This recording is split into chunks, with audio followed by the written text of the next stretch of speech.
সঙ্গে সঙ্গে সাহাবী বলতেছে, ও আফরার ছেলে দয় মুআজ, মুআজ ওই যে ঘোড়ার পিঠে বসে আছে, চতুর্দিকে সৈন্যবাহিনী তাকে পাহারা দিচ্ছে, সাবধান। ওটাই কিন্তু কাফেরদের নেতা আবু জেহেল, কুরাইশদের নেতা আবু জেহেল। বলতে দেরি হলো, যেতে দেরি হলো না, সিংহের মতো গর্জন দিয়া বাস পাখির মতো উড়ন্ত হয়ে আবু জেহেলের দুই পাশে ছোট্ট দুইটা বাচ্চা দাঁড়ায় গেছে।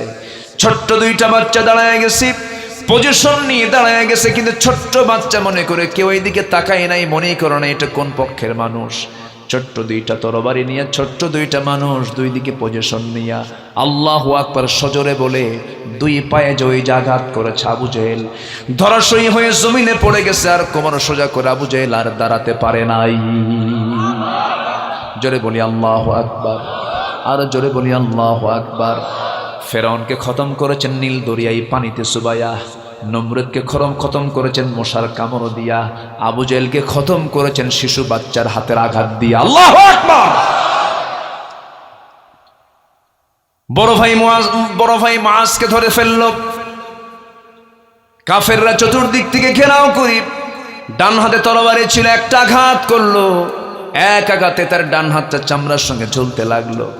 তরবারি ঝনঝন করে পড়ে গেছে, দৌড় মেরে গিয়ে বাম হাতে তরবারি তুলে নিয়েছে, বাম হাতে যুদ্ধ চালায়। সবার বগলের নিচে ছোট্ট বাচ্চা পড়ে থাকে, 11 বছর 13 বছর। যুদ্ধ করবে কেমনে? ডান হাতটা ঝুলন্ত চামড়ার সঙ্গে ঝুলতেছি, যুদ্ধ করতে ডিস্টার্ব হচ্ছে। ঝুলন্ত হাতটা সে বারবার বাম হাতে ধাক্কা খায়, তরবারি চালাতে ডিস্টার্ব হয় মনে করে। ডান হাতটা ঝুলন্ত চামড়ার সঙ্গে ঝুলন্ত ডান হাতটা বাম পায়ের নিচে রেখে এমন জোরে টান মারলেন, হাতটা ছিটকে পড়ে গেছে।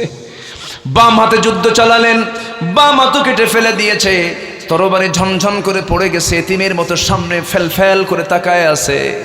একজন কাফের এসে সোজা গর্দান বরাবর মেরে দিল, গর্দানটা ছিটকে পড়ে গেছে। দুনিয়া থেকে বিদায় নিয়ে ছোট্ট বাচ্চা বুঝায় দিল, দুনিয়ার মুসলমান, রমজান মাস কিন্তু শুধু না খেয়ে থাকার মাস নয়, রমজান মাস হলো অস্তিত্ব লড়াইয়ের মাস, রমজান মাস হলো আল্লাহর জমিনে দিন কায়েমের মাস। জোরে কারণ সুবহানাল্লাহ। আমার ভাইয়েরা, ওই যুদ্ধের ময়দানে